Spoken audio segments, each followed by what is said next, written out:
ఆయన వేసిన ఒక పిటిషన్. అలాగే రైల్వే విశ్రాంతి ఉద్యోగి కొండలరావు ఆయన ఒక వేసిన పిటిషన్, ప్రభుత్వ కార్యాలయాల్లో డిప్యూటీ సీఎం ఫోటో ఎందుకు అని. అంటే వీటన్నిటి వెనక వైసీపీ ఉంది.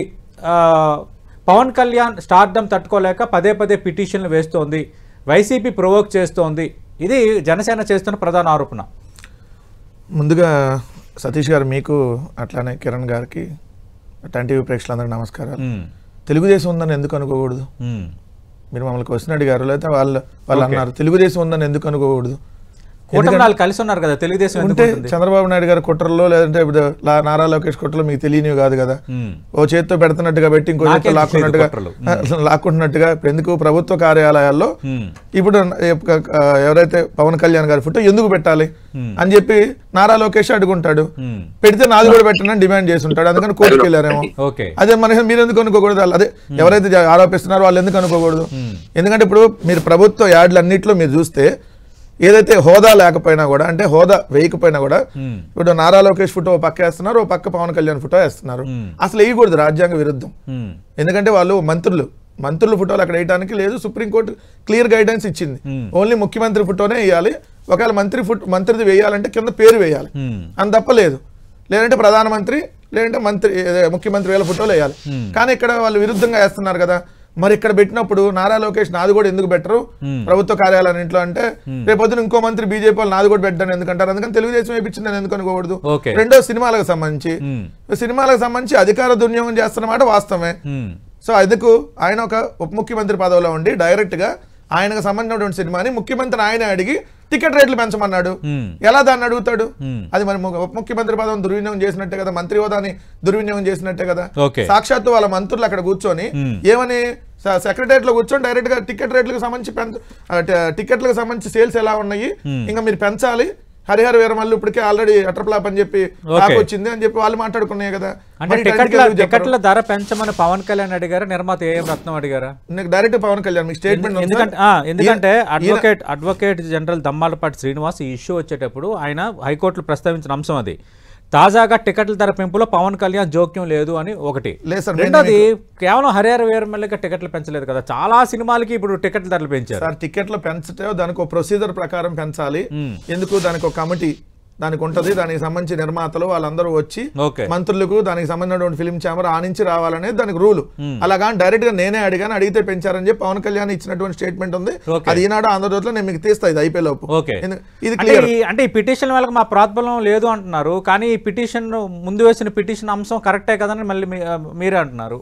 ముందు వేసిన పిటిషన్ కరెక్ట్. ఇప్పుడు ఆయన అధికార దుర్వినియోగం పాల్పడిన మాట వాస్తవమే కదా, అది మేము క్లియర్ అంటున్నాం. కాకపోతే మాకు ఆ పిటిషన్లు వేసి ఆయనకు వచ్చే 5 కోట్లు 10 కోట్లు ఆ సినిమాకి వచ్చే కలెక్షన్ దాన్ని ఆపాల్సినటువంటి అవసరం మాకు లేదు. కాకపోతే నేను ఒకటి అడుగుతున్నా, దీన్ని అడిగే కంటే ముందు అసలు ఈ రోజు అనేక సమస్యలు ఉన్నాయి, జనసేన వాళ్ళు దాని మీద స్పందించాలి కదా. ఈ రోజు జనసేన నాయకులు ఏదైతే ప్రశ్నిస్తానని పార్టీ పెట్టానని చెప్పినటువంటి వీళ్ళు ఎవరినన్నా ప్రశ్నిస్తే వాళ్ళ మీద దాడులు చేస్తా ఉన్నారు. ఈ రోజు మీరు చూసారు. అవి కూడా మాట్లాడదాం. ముందు ఈ అంశం అనేది మనకు మేజర్ కాబట్టి, కాంగ్రెస్ పార్టీ ప్రోత్బలం ఉంది, వైఎస్ఆర్ కాంగ్రెస్ పార్టీ కుట్ర ఉంది చెప్తున్నారు. మధ్యలో ఓడలాగా భయం పట్టుకుంది పవన్ కళ్యాణ్ అంటే, పవన్ కళ్యాణ్ స్టార్డమ్ అంటే భయం పట్టుకుంది వైసీపీకి. అందుకే పదే పవన్ కళ్యాణ్ టచ్ చేస్తున్నారు, పవన్ కళ్యాణ్ గెలుస్తున్నారు అంటున్నారు. పవన్ కళ్యాణ్ అమావాస్యకు పౌర్ణానికి ఇక్కడికి వస్తాడు, అమావాస్య తర్వాత పౌర్ణానికి ముందు హైదరాబాద్ మాదాపూర్ నుంచి బెంగళూరు బేగంపేట వచ్చి ఆయన స్పెషల్ ఫ్లైట్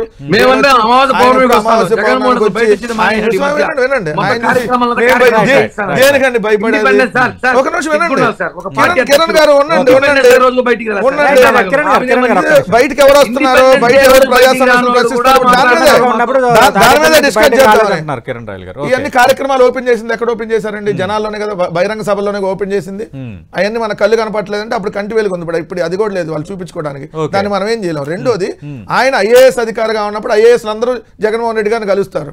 కలిసినప్పుడు చూసి జగన్మోహన్ రెడ్డి గారికి సన్నిహితుడు ఆయన ఇప్పుడు ఆల్రెడీ అప్పుడు రాజీనామా చేసి ఆయన ఆల్రెడీ పార్టీ పెట్టుకుని వెళ్ళిపోయాడు. ఆయన పార్టీలో ఉన్నాడు. ఆయన పార్టీ నుంచి ఆయన క్వశ్చన్ చేయండి ఏమని చేస్తే ఆయన అడిగిన దానికి సమాధానం చెప్పండి. రెండోది, ఇదిగోండి సార్ నేను మీరు అడిగారు కాబట్టి సార్ ఒక మాట నేను చెప్తాను. ఇప్పుడు ఎవరో ఒకరితో వెళ్తారు సన్నిహితంగా పెడితే వైఎస్ఆర్సీపీకి రిలేటెడ్ అయిపోతారా?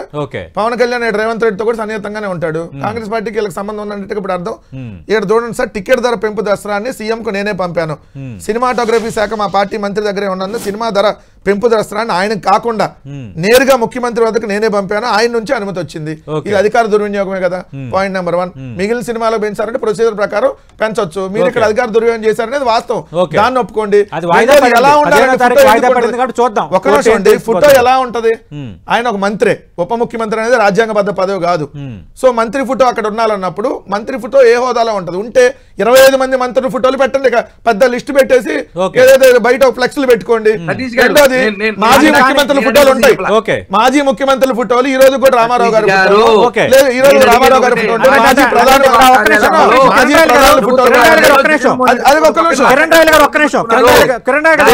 తెలియకపోతే తెలుసుకోవాలి. అసలు అంశాన్ని పక్కన పట్టిస్తున్నారు, అసలు అంశాన్ని పక్కన పట్టిస్తున్నారు. మాజీ ముఖ్యమంత్రి బాబు ఇందిరాగాంధీ ఫోటోలు కూడా పెడతారు, రాజీవ్ గాంధీ ఫోటోలు కూడా పెడతారు, మాజీ ప్రధాని తెలుసుకోండి మీరు.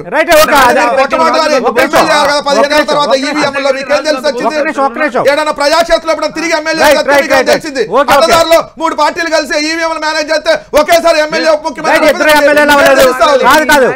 అడిగేదానికి సమాధానం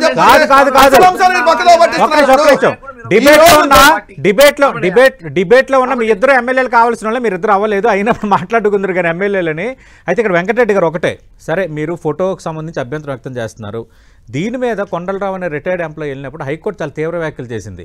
ఫోటో పెడితే అభ్యంతరం ఏంటి, మా టైం వేస్ట్ చేయొద్దు, ఇలాంటి ప్రజా ప్రయోజన వైద్యాలు మీరు వేస్తారా, ఇది పనికిరాని ప్రజా ప్రయోజన వైద్యం హైకోర్టు వ్యాఖ్యానించింది. అంటే హైకోర్టు అభిప్రాయం తప్ప మరి కోర్టే చెప్పింది కదా, ఉండడంలో తప్పేంటి సార్? హైకోర్టు అలా చెప్పొచ్చు, రేపొద్దున ఆయన సుప్రీంకోర్టుకి వెళ్ళొచ్చాము, అది ఇంకో రకంగా చెప్పొచ్చాము సుప్రీంకోర్టు.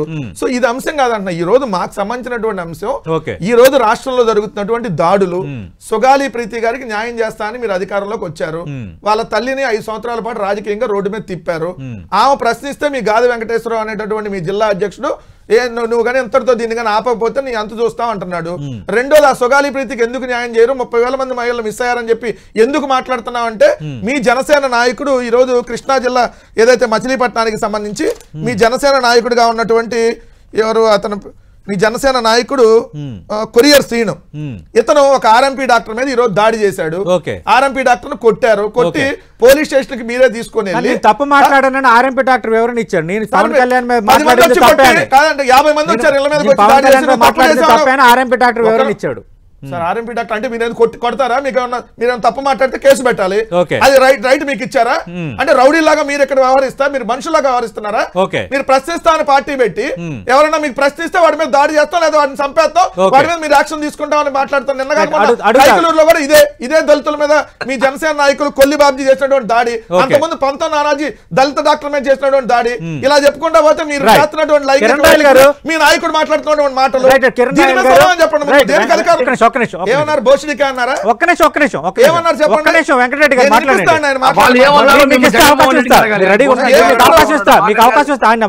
చెప్పులు తీసుకొని కొడతాను, మనుషులాగా ఎప్పుడన్నా మీరు ప్రవర్తించారా? మనిషికి ఉండే లక్షణాలు కానీ పార్టీకి ఉండే లక్షణాలు కానీ కనీసం 1% అయినా మీ జనసేనకు వచ్చినాయా? మీరు మళ్ళీ సిగ్గు లేకుండా అడుగుచ్చని మాట్లాడతారు.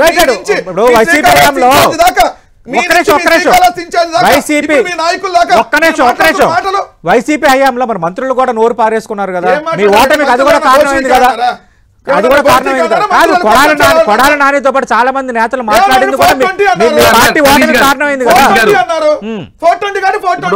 ఎవరు మాట్లాడిన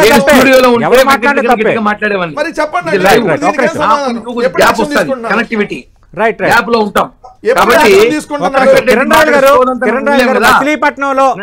మచిలీపట్నంలో ఆర్ఎంపీ నేను డిప్యూటీ సీఎం ఉద్దేశించి తప్పుగా మాట్లాడిన ఒప్పుకున్నాడు.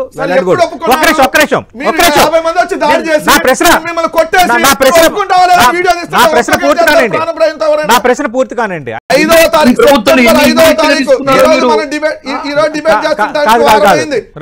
సతీష్ గారు వారమైంది కైకలూరులో ఇదే దానగూడెం అనేటటువంటి దాంట్లో మచిలీపట్నం ఇన్సిడెంట్ అడిగారు, మేము ఖచ్చితంగా కేసు పెడతాము, చర్యలు తీసుకుంటాం అంటున్నారు. మచిలీపట్నం ఇన్సిడెంట్ కేసు పెడతా అన్నాడు కదా. కైకలూరు నియోజకవర్గం దానగూడెంలో దళితుల మీద వీళ్ళ పార్టీకి సంబంధించినటువంటి కొల్లి బాబ్జీ అనే అతను దాడి చేశాడు, వాళ్ళ కుటుంబం అంతా ఈ రోజు హాస్పిటల్లో ఉంది. మరి ఇప్పటి వరకు ఎందుకు చర్యలు తీసుకోలేదు? చర్యలు తీసుకోవడం అంటే మీ మీద తీసుకున్నట్టే ఉంటాయా? రైట్ అంటే వెంకటరెడ్డి గారు ఒక్క నిమిషం వెంకటరెడ్డి వెంకటరెడ్డి గారు ఒక్క నిమిషం మిగతా అంశాలకు వెళ్ళొద్దు. రెడ్డి గారు వైఎస్ఆర్ ఇప్పుడు సోషల్ మీడియాలో జరుగుతున్న చర్చ కూడా నేను చూస్తున్నాను, రచ్చ నడుస్తుంది మీ రెండు పార్టీల మధ్య. అంటే వైఎస్ఆర్ కాంగ్రెస్ పార్టీ మా జనసేన పార్టీకి ఒక ప్రచార విభాగంగా తయారైపోయింది, మేము హ్యాపీ అని కొందరు పోస్టులు పెట్టారు. ఎందుకంటే మా పవన్ కళ్యాణ్ ఎప్పుడు వార్తల్లో ఉంచుతున్నారు, అనవసరంగా పిటిషన్ చేస్తున్నారు, ప్రొవోక్ చేస్తున్నారు, మాకు హ్యాపీగా ఉన్నాం మేము మాట్లాడడానికి, మాకు ఇష్యూస్ ఇస్తున్నారు వైఎస్ఆర్ కాంగ్రెస్ పార్టీ నేతలు.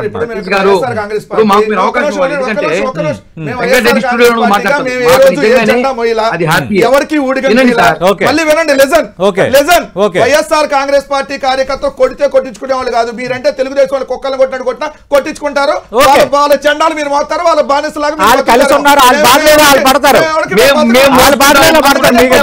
కలిసి ఉన్నారు.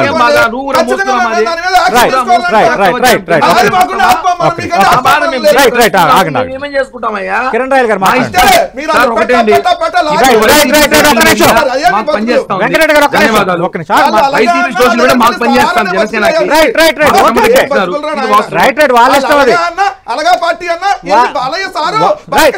మీకెందుకు బాధ అంటున్నా నేను, మీకెందుకు బాధ, మీకెందుకు రాజకీయాలు చేసుకుంటున్నారు.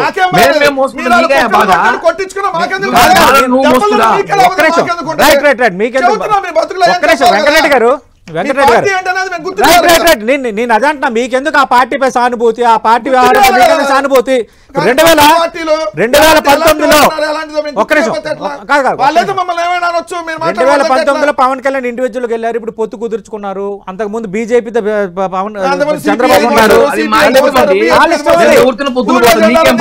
నేను చాలా సందర్భాలు కుదుర్చుకోవడం భూతా, జాతీయ స్థాయి ఎన్డీఏ ఉంది, బీజేపీ ఒకటే లేదు కదా, బీజేపీ ఒకటే లేదు కదా, 11కు పైగా పార్టీల సమ్మేళనం ఎన్డీఏ, ఇండి కూటమి ఉంది, నీకేం బాధ. అది చర్చ కాదు, అది చర్చ కాదు, 100 సందర్భాలు మాట్లాడారు.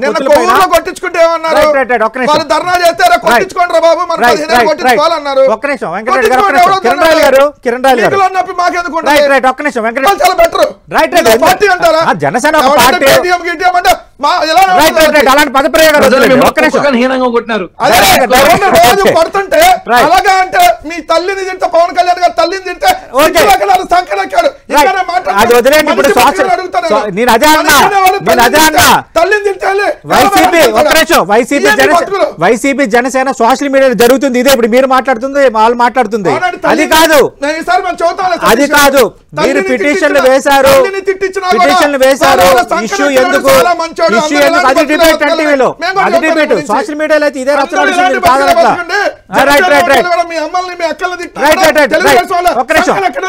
రైట్ కిరణ్ రాయల్ గారు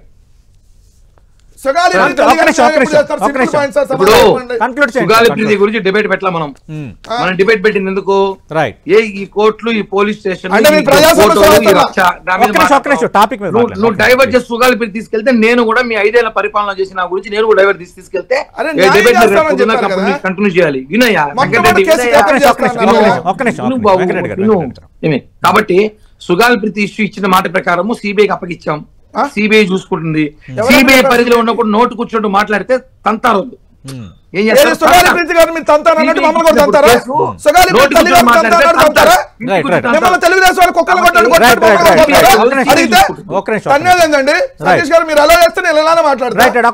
అంటే సుగాలిప్రీతి అంశాలు కానీ ఎన్నెత్తే తంతారంట కాదు, ఆల్రెడీ దర్యాప్తుకి ఇచ్చాము, దీని మీద తప్పుడు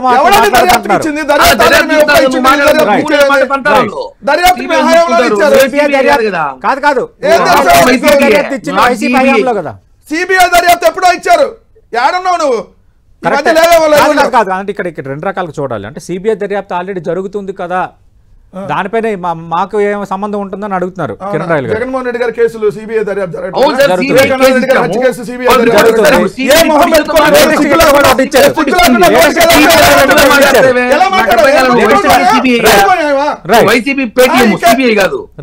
ఎవడో పేటిఎం నిన్ను కుక్కలు కొట్టండి, నిన్ను కొట్టినా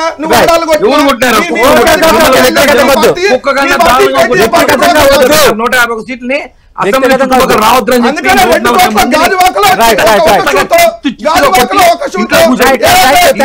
జగన్మోహన్